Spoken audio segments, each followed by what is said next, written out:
Brian woke to a soft whimpering that he hadn't heard before. It sounded like a wounded kitten. When he opened his eyes, he realized the sounds came from Madison. Sleep fell away from him in record timing as he sat up and tried to comprehend what caused her pain. Her eyes moved beneath her closed eyelids. They darted back and forth as she dreamed, and it sent fear straight to his heart. By the time he noticed her hand, blood ran down her fingertips. "Madison," he said. "Madison." He put his hands on her shoulders and gave her a shake. He called her name once more and heard a soft moan in response. He tried to impose his will on her. He sent wave upon wave of suggestive energy that he hoped would wake her. My hero, She whispered when she opened her eyes. "SSH."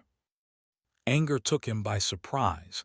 He didn't know where it came from or why it gripped his soul and threatened to explode. He couldn't protect this beautiful woman as she lay in his bed. How could he protect her from outside the room? He flipped the covers back and got out of the bed.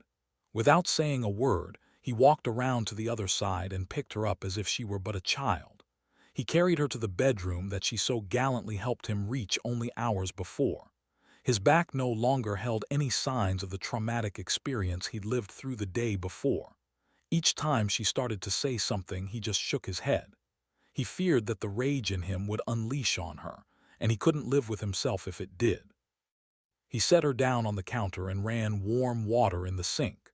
She looked at him with an odd expression but didn't speak. With a gentle touch, he cleaned her hand and wrapped it with gauze he found in the medicine cabinet. The sight of her pink raw skin kept him in a constant state of animosity at an unseen enemy that he could not fight. She made him want to break things, to smash them with his bare hands. you're back. She exclaimed. Just as he'd inspected the damage from her hand, she hopped off the counter to observe his back. He ignored her inquest into his health and said, "We start your training now." Without waiting for her to respond, he helped her down from the countertop and gripped her hand. He led her from the bedroom suite and sought the ones who could train her.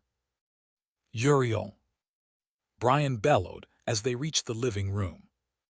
It only took moments before all the occupants of the house arrived in response to his outburst.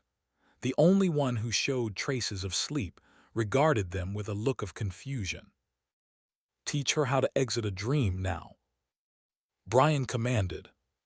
Madison had remained quiet up until that point, so much so that Brian had begun to wonder if the dream had traumatized her. Mastema brought me to hell for a meeting. In an instant, what had begun as confused silence erupted in chatter between everyone involved.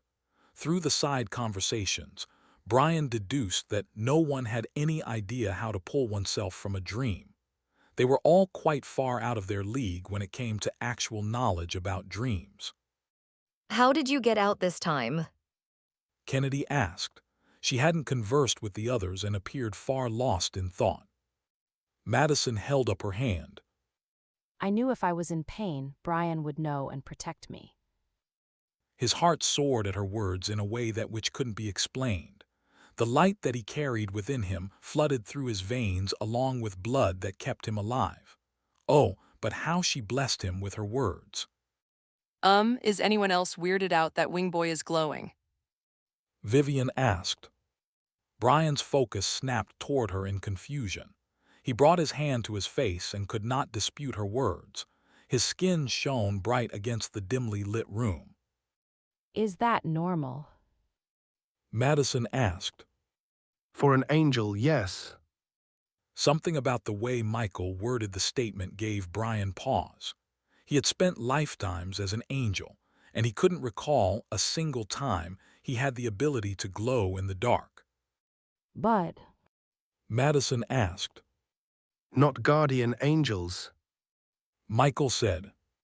Brian would ask him what he meant later. For now the conversation should have little to do with him and more to do with Madison.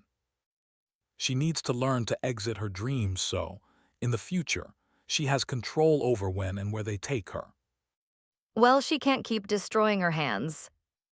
Kennedy began. What other things wake a person up? Pain only worked in moderation because she's both used to pain in her sleep and Brian woke her up. Loud noise, blinking. I read somewhere if you rapidly blink in a dream, you'll wake up. Something about it forcing your mind to accept the dream state as opposed to reality. Blinking, Brian asked with no small amount of disbelief. The glowing man disputes blinking can wake someone up. Why don't you try it, oh skeptical one? Kennedy challenged. Brian would have loved to take her up on the offer, not to prove her wrong, but in the hopes of sparing Madison the ordeal of testing the theory. The only problem was he'd never experienced a dream before. What do you say, Brian? Want to give it a try? I can rest your mind enough for you to fall asleep. Michael offered. Did Michael dream? Had the veteran angel succumbed to the human's ability to live vicariously through nighttime adventures? Could all angels dream? I don't dream, Of course you dream, you just don't remember them. Kennedy said with a dismissive flick of her wrist. No, really, I've never had a dream. Through the narrowed eyes and furrowed brows of the faces that gazed at him, he assumed the response stood to be the exception more than the rule of all species. So you glow and wouldn't know a wet dream from a nightmare. Madison's mother looked at him with a strange expression, and he had the vaguest feeling her words were more an insult than an observation. Mother, Michael seemed to grasp Brian's impatience with the current subject, because he asked, Madison, are you up to trying again? "Absolutely not," Brian stated. yes. Madison said at the same time. He could tell by the quick flash of her eyes she didn't appreciate his words. Forgive me for overstepping imaginary boundaries, but tonight you were trapped in a dream and had to slice through the back of your hand to escape it. I will not stand by while you endanger yourself for the sake of trial and error. We're going to have to work on your communicating skills if we're going to date. Madison said before she turned toward Kennedy.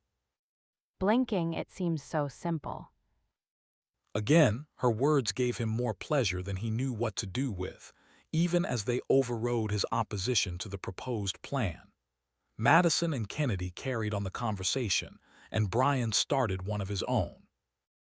Dearest Almighty Father, I would never dream of pledging my unworthy offerings, but that won't stop me from begging you to guide Madison to the knowledge, to help her break free from the bondage of her dreams and learn to control them. He prayed silently. When he broke free from his prayer state, the gaze of everyone in the room bore through him like laser beams. He took a step back, confused at the varied expressions they all wore. Vivian looked at him with a frightened expression. All four archangels stared at him with different degrees of curiosity. Kennedy's open mouth and widened eyes displayed shock, and Madison appeared worried. What? Brian asked. What were you just doing? Michael asked. I asked him to help Madison find a way to control her dreams.